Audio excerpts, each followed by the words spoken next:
It's hard to describe just how amazing it is to live in a place where you're constantly surrounded by animals. But in this series, I'm going to do my level best to give you an idea of what it feels like to live here. Welcome to the Wildlife Estate Diaries.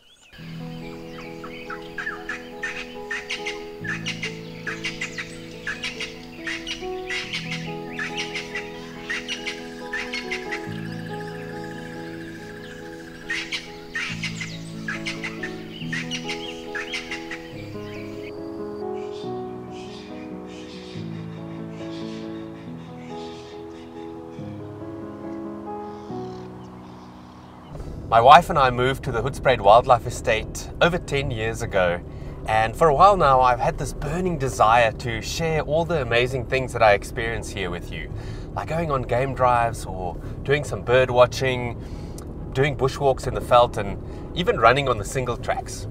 The estate lies in the heart of the South African Lowveld and borders the world-famous Greater Kruger National Park. In fact, it's not uncommon to see wildlife walking on the other side of our boundary fence, and believe it or not, many of the smaller animals come in and out of the estate through holes dotted along the perimeter.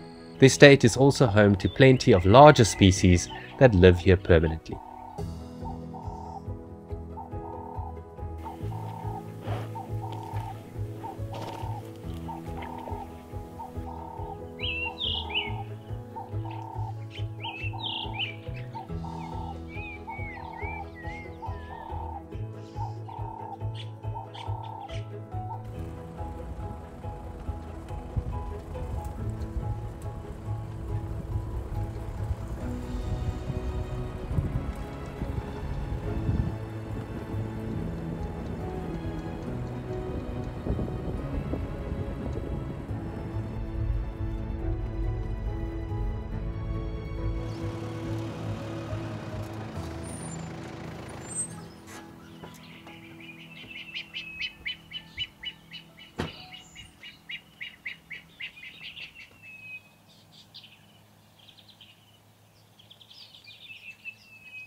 It's early May here in the South African Lowveld and autumn is in full swing.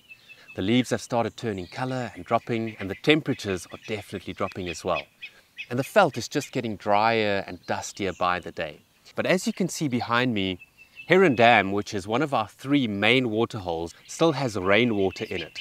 Now, something that I'm terribly excited about in this series is to monitor cool places like this with the help of trail cameras, so that we can see what the animals get up to when we're not looking. In fact, I'm just about to go and put one up right now. The Hoedspruit Wildlife Estate is approximately 600 hectares in size, and just over half of that is undeveloped. We call it the Green Belt, and it has 3 large waterholes where the animals can quench their thirst: Heron Dam, Hammerkop Dam, and Fish Eagle Dam. It also has hides from which we can take photographs and do some bird watching, and miles of single tracks for running, cycling, or doing bushwalks. There's also plenty of natural bushveld that provides sustenance and shelter for the animals, and a good network of gravel roads that we can drive on to look for them. The rest of the estate is basically a suburb in the bush, and it's divided into 3 separate blocks, each with its own network of tarmac roads that connect all the houses. There's nothing that prevents the animals from moving between the greenbelt and our homes, and on most days I'll bump into some kind of creature on my way into town. Here in the Hoedspruit Wildlife Estate, man and beast share their living spaces in relative harmony. I say relative harmony because every now and again there's a black mamba that comes into the house to try and catch the squirrels in the roof. And there's even a leopard here that has developed a taste for dogs. But obviously we do everything we can to avoid conflict with the animals, and the people that live here are very aware of the risks involved. Let's go put up this trail camera.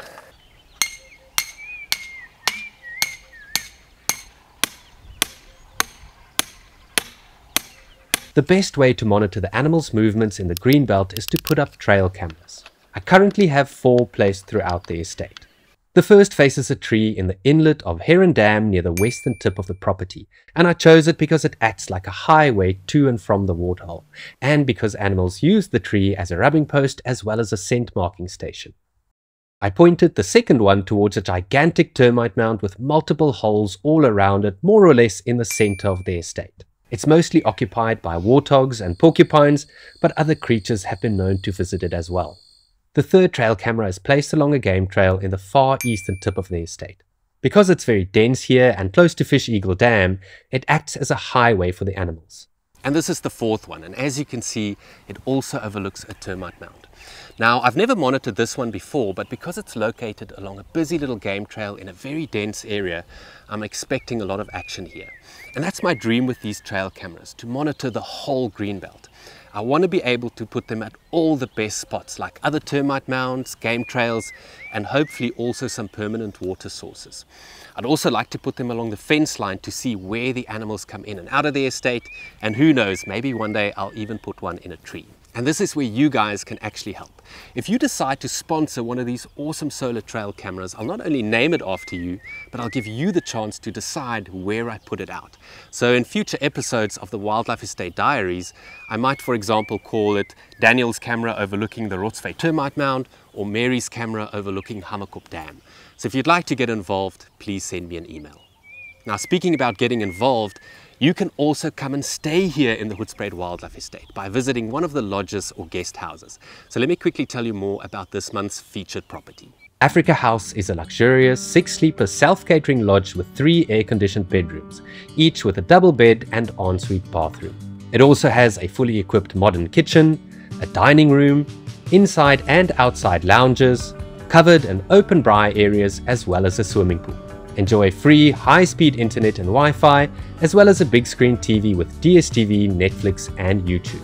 Africa House is completely off-grid and only 7 minutes away from town, where you can buy fresh groceries or visit one of Hoedspruit's many fantastic restaurants. Best of all, it's less than a kilometer away from Hammerkop Dam in the Greenbelt, where you can enjoy sundowners while waiting for something to come down and drink. I've left a link to the Africa House website in the video description below if you want to learn more or go and make a booking. Now, I'll start sharing some of the trail camera highlights with you next month, and I'm also going to try and do something new and specific in each and every episode, like maybe looking for a rare animal or trying to see how many different birds I can identify. But also let me know in the comments down below what you'd like to see in this series. I'd also like to use this opportunity to thank all my patrons for your support. You guys are absolute legends. And for those of you that don't know what Patreon is, it's a platform that allows viewers like you to support content creators like myself. And you do that by making a small monthly donation, for which you get some rewards, like mentions in this video. I really hope you guys enjoyed episode 1 of the Wildlife Estate Diaries, and I can't wait to see you next month.